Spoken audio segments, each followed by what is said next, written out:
राहुल ने एक इंटरव्यू में बताया कि वो दाढ़ी कब काटेंगे। यही चर्चा आजकल मीडिया में हर तरफ की जा रही है, लेकिन आपको बता दें कि एक खास इंटरव्यू एक इटालियन न्यूज़पेपर के लिए राहुल गांधी ने दिया था। 1 फरवरी को ये कोरिएरी डेला सेरा नाम के वेबसाइट पर इंटरव्यू पब्लिश हुआ था, जिसमें राहुल गांधी ने कई और बड़े खुलासे किए। उन्होंने प्रधानमंत्री के बारे में बताया, उन्होंने अपने परिवार के बारे में बताया और उन्होंने अपनी पसंद के बारे में बताया। भारत जोड़ो यात्रा के आखिरी दौर में राहुल गांधी ने कोरिएरी डेला सेरा को इंटरव्यू दिया, बहुत सारी बातें की। इसी में उन्होंने अपनी दाढ़ी के बारे में भी बताया। जब उनसे पूछा गया कि वो इसे कब काटेंगे, उन्होंने कहा कि ये तो बस यात्रा के लिए था, अब यात्रा खत्म हो चुकी है तो सोचेंगे कि क्या करना है।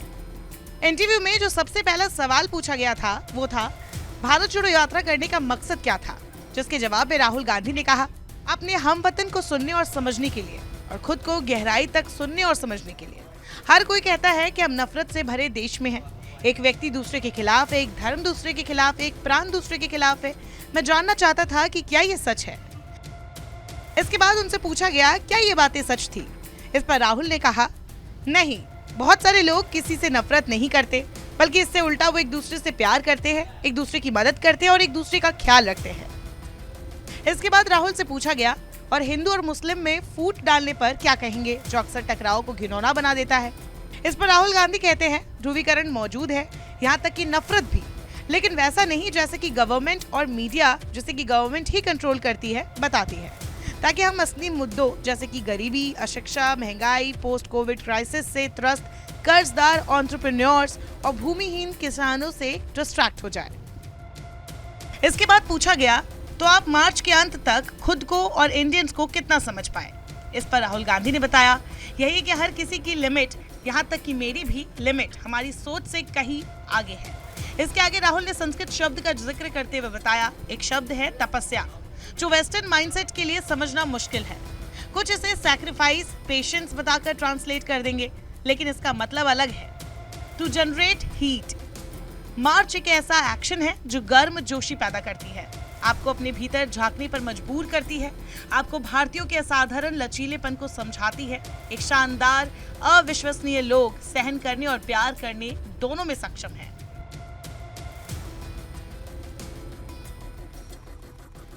इसके बाद राहुल से पूछा गया मार्च के दौरान किससे सबसे ज्यादा इंप्रेस हुए। इस पर राहुल गांधी ने बताया कि बहुत सारे ऐसे पल थे जो फनी थे, शॉकिंग थे।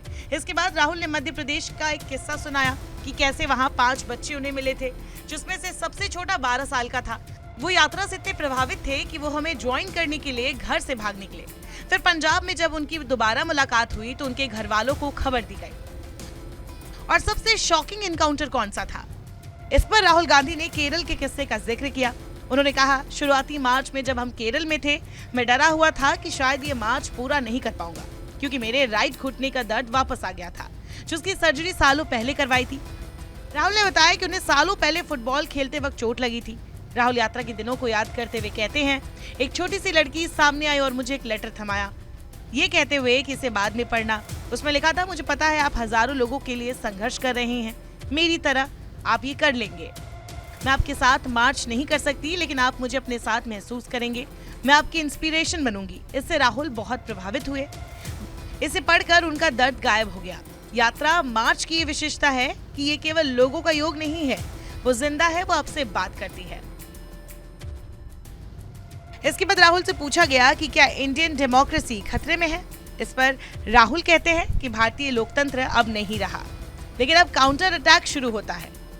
इस पर पूछा जाता है कि क्या मार्च के साथ। इस पर राहुल कहते हैं नहीं, लेकिन मार्च एक बड़ी घटना है जिस पर हमारी आखिरी उम्मीद टिकी है। आप देखते होंगे इंडियन डेमोक्रेसी वेस्टर्न डेमोक्रेसी से बहुत अलग है।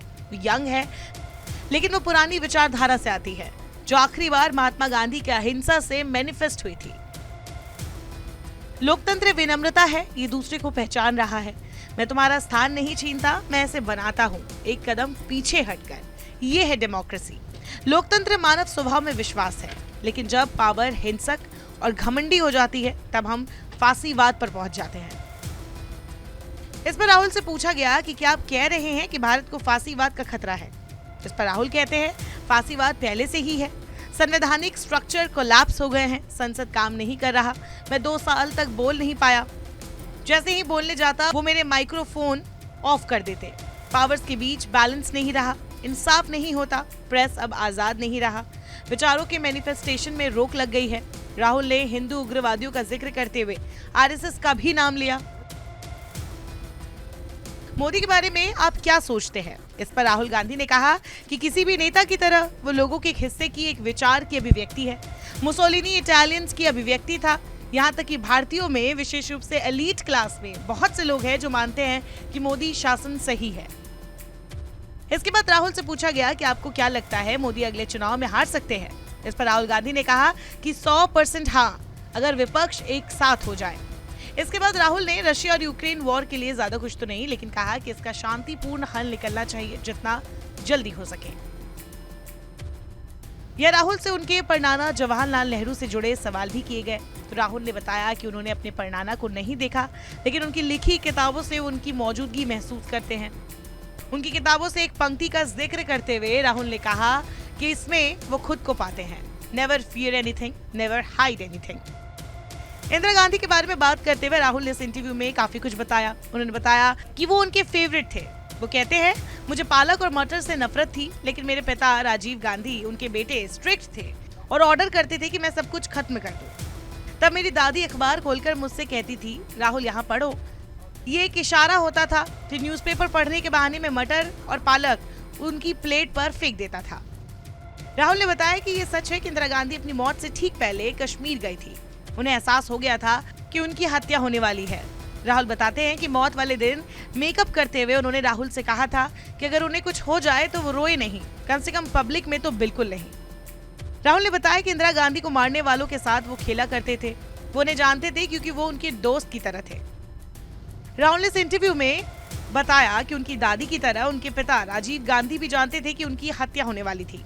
यहाँ राहुल से पूछा गया कि उनको अपनी जान का डर नहीं। इस पर राहुल ने कहा कि डर की बात नहीं है, बात ड्यूटी की है। इस दौरान राहुल ने बताया कि भारत की राजनीति इटली जैसी नहीं है, ये कॉम्बैट है।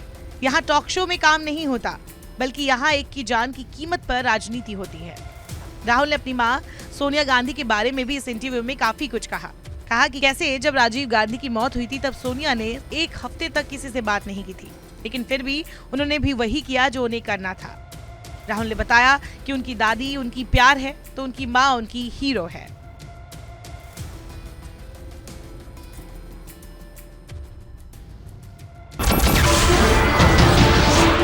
नमस्कार, मैं हूं मानक गुप्ता। अगर आपको हमारा ये वीडियो पसंद आया हो तो इसे लाइक और शेयर जरूर करें, और हाँ, हमें सब्सक्राइब और फॉलो करना ना भूलें ताकि आप देश और दुनिया की कोई खबर मिस ना करें। तो जुड़े रहिए हमारे साथ और देखते रहिए न्यूज़ 24।